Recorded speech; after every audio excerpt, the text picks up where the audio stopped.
If you're just dating, if you haven't made a lifelong commitment to someone, then don't combine your finances. Because if you combine your finances early on and something happens to that relationship, now everything is on the table.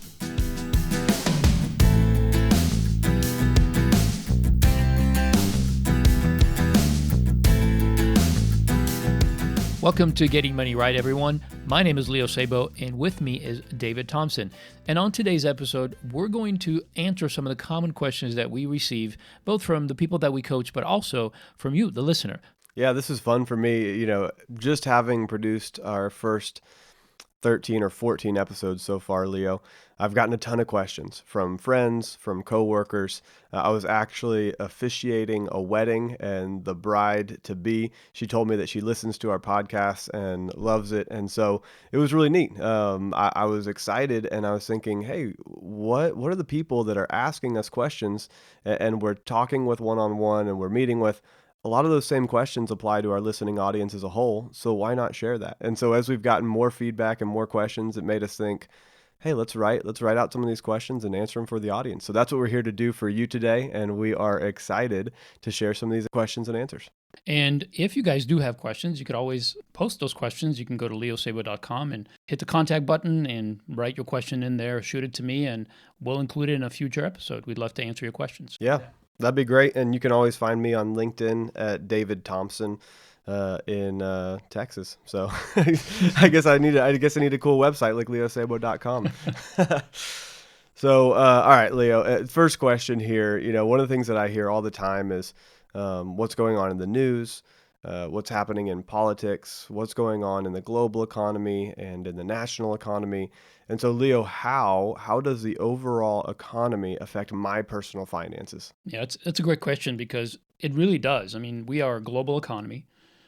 Whatever the U.S. does, it impacts the rest of the world, and whatever the rest of the world does, it impacts us. So the economy does impact our personal finances, and in several ways. When you look at our national debt, right now is very high, and the chance of us reneging on our debt is not very high right now, but in the future it could be. So does that affect foreign investors? Absolutely. They look at our ability to repay, and that either encourages them to continue to invest in our country or not. And that's going to affect our economy and eventually our stock market. Student loans are also high, which again, this is probably my biggest concern right now is student loan has risen to over $1.5 trillion.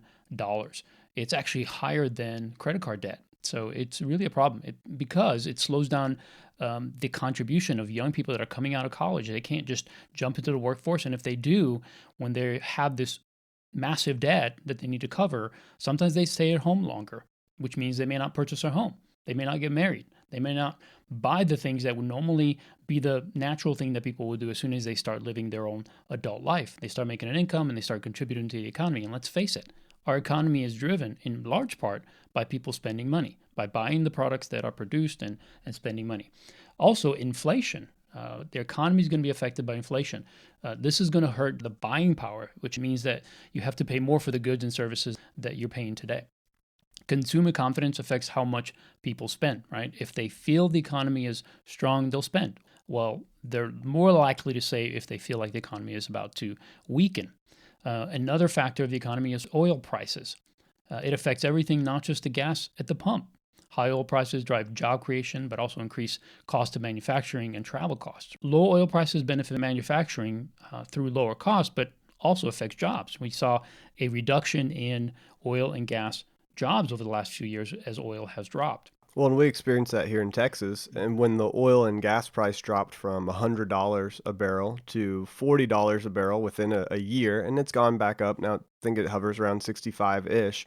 But the reason that matters to us in Texas is that a huge number of jobs are affected by oil and gas economy. You have the people that pump the oil. You've got the people that are transporting the oil from the pump to the shoreline where it's then transported around the world. So you've got the people who are selling or refining the oil and gas and turning it into usable products. Each of those jobs It could be $50,000 a year, $100,000 a Mhm. year. And when the price of oil cuts in half, essentially, as that happened a while back, then the oil companies say, well, we don't need to pull out as much, or they're not profiting when they pull oil out of the ground. So they lay people off because they don't need to pull it out of the ground. And then, whole economies are affected. Now, does that mean that the price of oil affects your entire life? For the average person, it's a very small amount. It's probably going to affect you at the pump, and you may go from paying $4 a gallon to $2 a gallon. It might actually be a benefit to you personally. It may save you $100 a month in gas. But if you live in Midlothian, Texas, or if you live in the Panhandle, or if you live in, depending on where you live, and I'm mentioning Texas, but all over the country, there are unique little markets like this that the economy as a whole, and trade policy and foreign policy, the way that we interact with other countries, can impact your finances. Now, you have the ability to go into the marketplace and find something that people need and serve others with that and be paid for it. And because we live in a capitalist economy where it's a free market economy for the most part, where you can go and serve other people. So really, you make your destiny. That's true. The Very economy true. does impact you. The economy does matter, but you make your destiny. And so if you go out and you serve people well and you find places where people need something, we used to be a big manufacturing economy. Well, manufacturing is down to like less than 10%, but we've turned into a service economy where people serve others for a living. Now, manufacturing still happens, agriculture still happens. I think that's 2% of our economy. But serving people, whether you're an Uber driver or you're a pastor who's preaching and inspirational messages based on the Bible, or whether you're somebody who's going out and servicing cars, whether you're a mechanic, whatever you're doing. You serve other people, you're going to benefit from that financially, and you have the power to go serve someone and change your personal economic future. So what I'm hearing you say, David, is that even though the health of the economy does affect us personally, we do have some individual contribution that we can make to change that situation. So just because the economy is going up or down doesn't mean that our financial situation necessarily mimics that. That there are things that we can do to control our own destiny, and I think that's a great point. Yeah, and I love it because you mentioned how bad the student loans have gotten. And because student loans have gone so high, well, that comes down to basic economics. It was supply and demand. Hmm. So everybody was told in this past generation, which I'm a part of, that you need to have an education. So there was a lot of demand from the consumer. Hey, we want to buy an education. We want to buy an education. Well, the supply ended up growing because the government said, we will supply student loans and we'll make this really easy for people to get into. So they supplied the opportunity for student loans. People walked right into those loans. I'm hoping that in the future, that as students become wise, and I'm seeing this happen, I'm seeing younger people be a little bit wiser. They demand that education a little bit less, or they find new ways, they find alternates or substitutes Hmm. for their education, whether they find maybe they go to a community college, maybe they find some online programs. Well, now all of a sudden, the demand for that education is going to stop forcing out the price to increase and increase and increase. And the supply of those student loans hopefully will get cut back a little bit, and that'll lower the demand for the universities, and that'll lower the price. So economics is interesting. Supply and demand matters. We see that here in North Texas. We're building houses like crazy out here, and that's because a lot of people are moving to Texas. It's a healthy economy. It's a fun place to live, and a lot of people can get a great cost of living here. But because people are moving here, the demand for houses is high, Hmm. and the supply is not. We do not have an ample supply of homes yet. That's why we're building them, and so the demand is causing the price to increase. So it's affecting our lives. But again, you personally have the choice to say, maybe I'm not great at pumping oil out of the ground, so I'm going to go build houses. Maybe I'm not great at building houses, so I'm going to go start a podcast and serve a million people on the radio one day. And whatever it is for you, how are you going to serve people? Yeah, that's great. All right, let's move on to the next question. And this question is, should I do a joint or separate checking account with my spouse?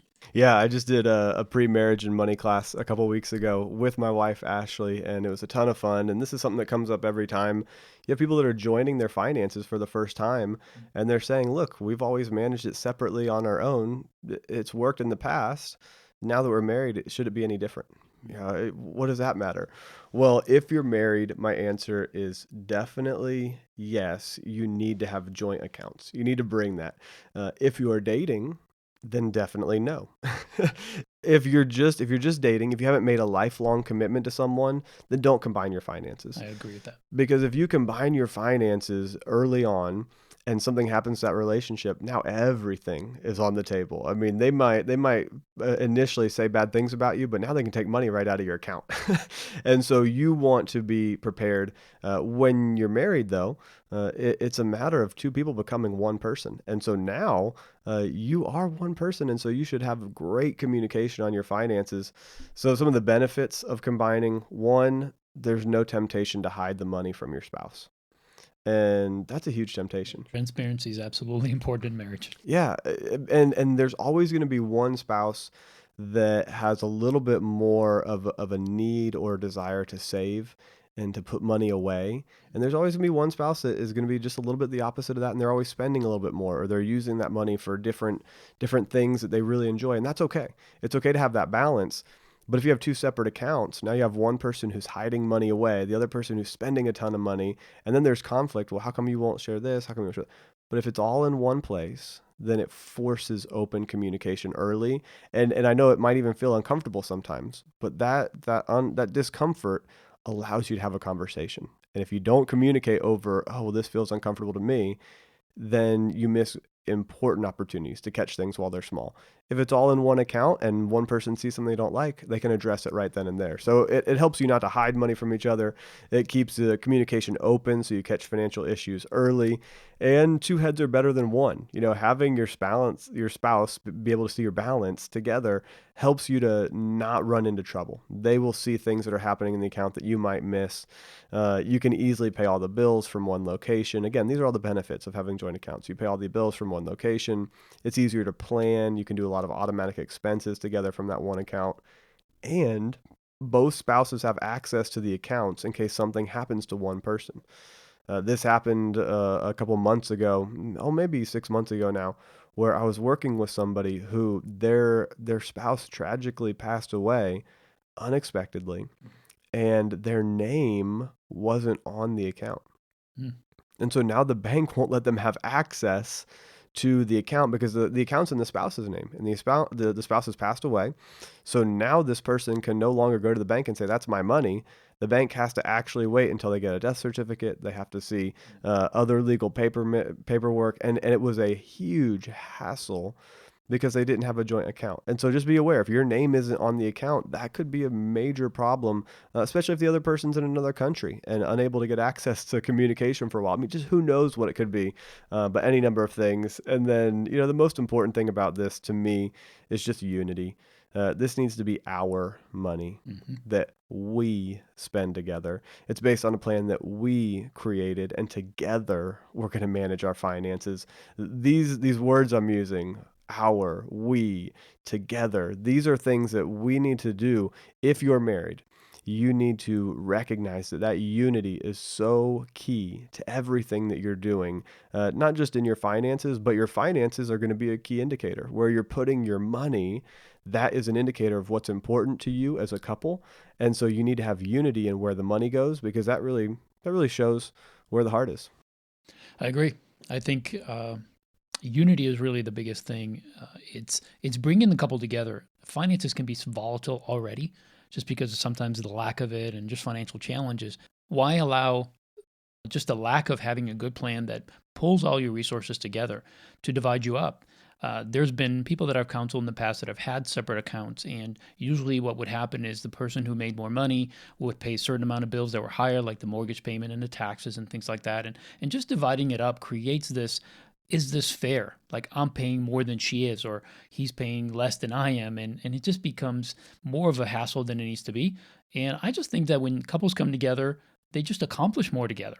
And why would you not want to leverage what you have together to accomplish things much sooner and just be in a better place financially? So makes Yeah, sense. I love that. So let's flip the coin on this, and let's look at some reasons that you might not combine your accounts. And apparently 25% of people don't combine their accounts according to a TD Bank survey. So what are some reasons? Well, one, it's harder to separate the rest of your lives if you combine your finances. So if you want to live really separate lives, then don't combine your finances. If you don't really want to be in unity, if you don't really want to be with the person that you're married to, go ahead, start separating them now because the rest of your life is going to fall apart. But I don't want that for you. I want unity and joy. How about it helps you to identify, who earned that money? If you have separate accounts, then one person can say, I earned that. That's my money. Yeah, I should be able to spend it how I want. And now the person who earns more can lord it over the other person, saying, because I earned this, I should be able to do what I want with it. No, that's not what we want. We don't want one person taking control of the money. We want open communication that flows so that both spouses feel comfortable with the finances and where the money's going.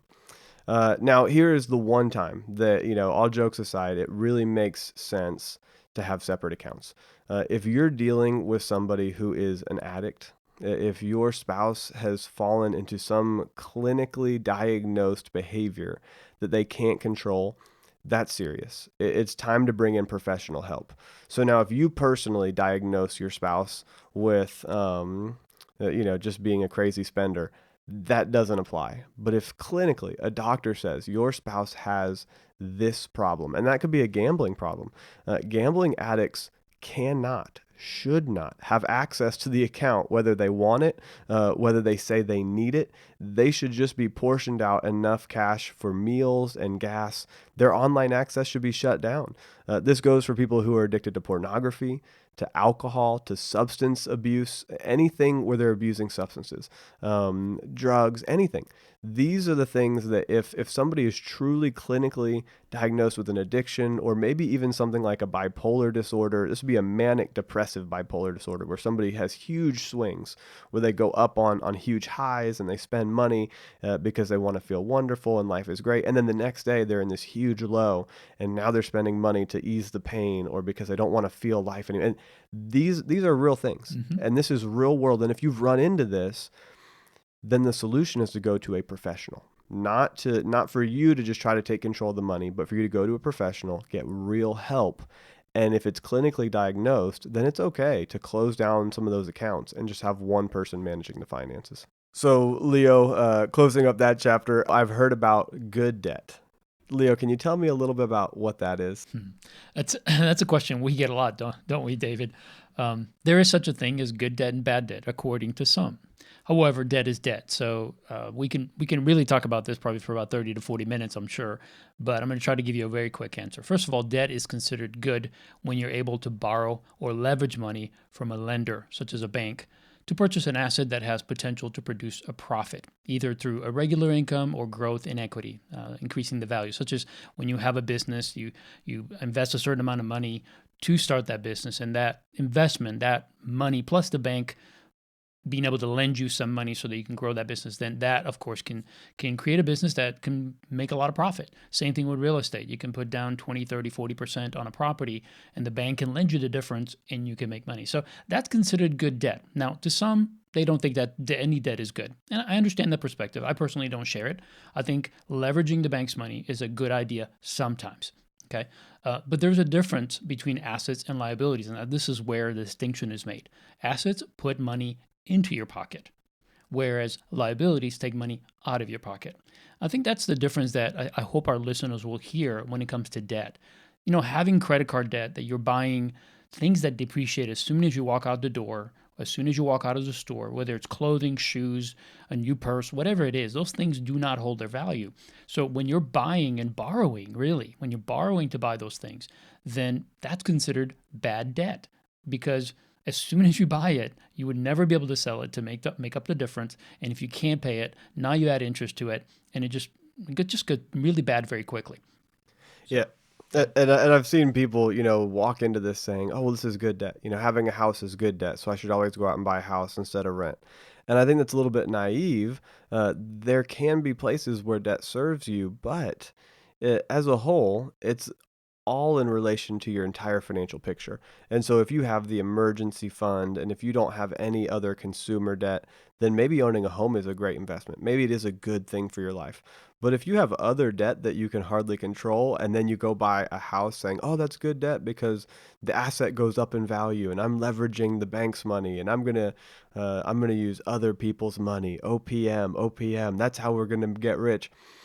This comes down to how you manage and whether you truly have a mature aspect, a mature look on finances. If you end up borrowing for an asset that appreciates in value and you easily have a way to make the payments, you're never going to be upside down on that. In other words, you're able to put down a good down payment.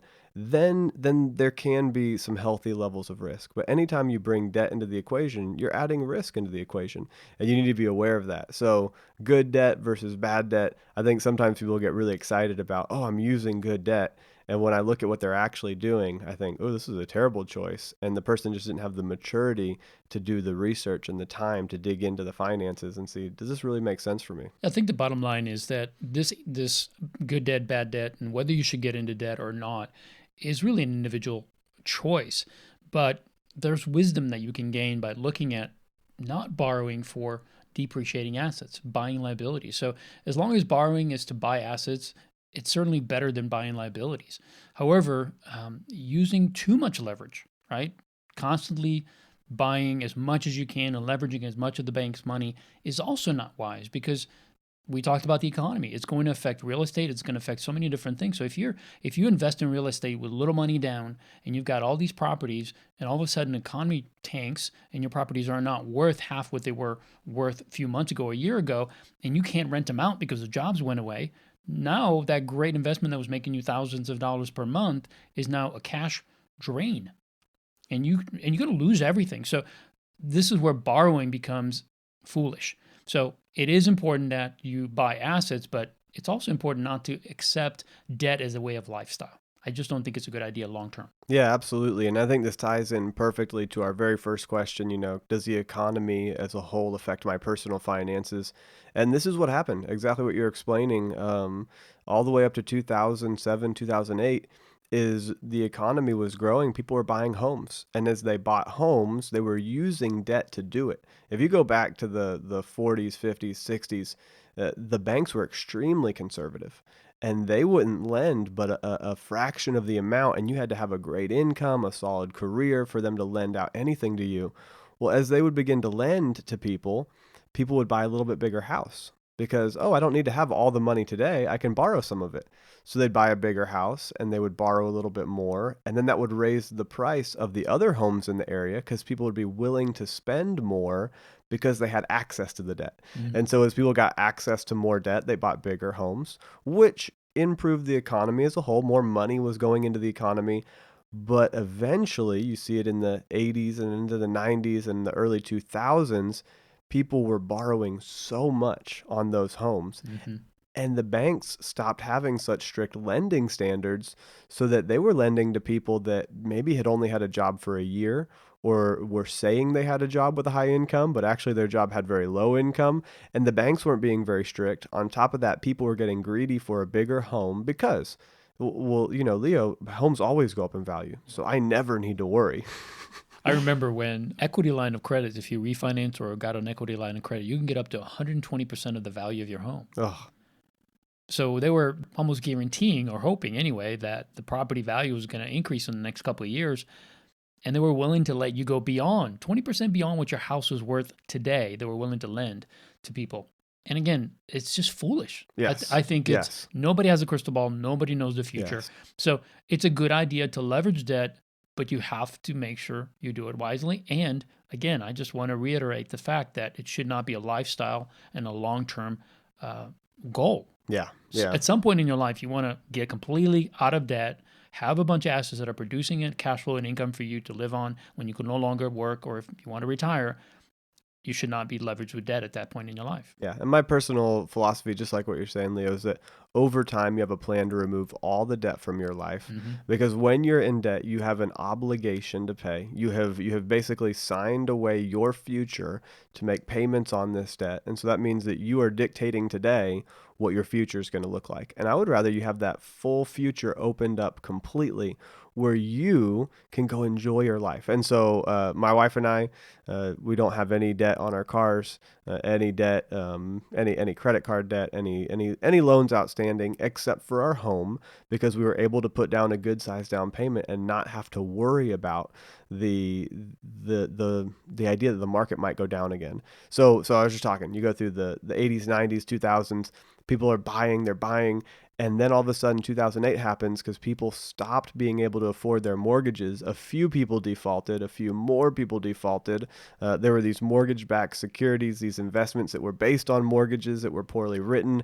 And all of a sudden, because of housing, the entire economy fell apart for several years. And a lot of that was based on greed and speculation. But if you had put down a good a good a good down payment on your home, then you would have been able to sell that home for at least what it was worth and get out from the debt. So I would say don't take on debt unless you have a sure way to pay it. You've got a job that you can pay those payments every month. And if you lose the job or you lose the income, then you're able to get out from under the debt. So Leo, what's another good question for us to look at? So here's a question. What's the best way to rob a bank without getting caught? Leo, you will get caught. The more banks you rob, the Yeah. more jail time you'll serve. So Okay. don't do it. Okay, so what if you're lazy and really likes nice things? Then what? Oh, that's easy. You just go into politics. Oh, that's okay. That's a good one.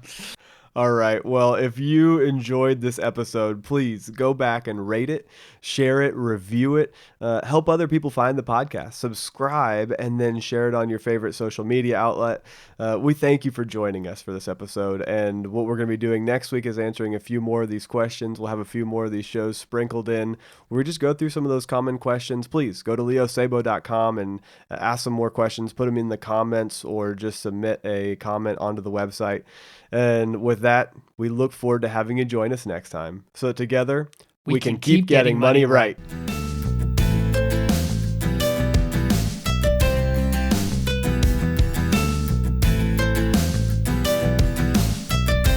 But there's a difference between assets and liabilities, and this is where the distinction is made. Assets put money into your pocket, whereas liabilities take money out of your pocket. I think that's the difference that I hope our listeners will hear when it comes to debt.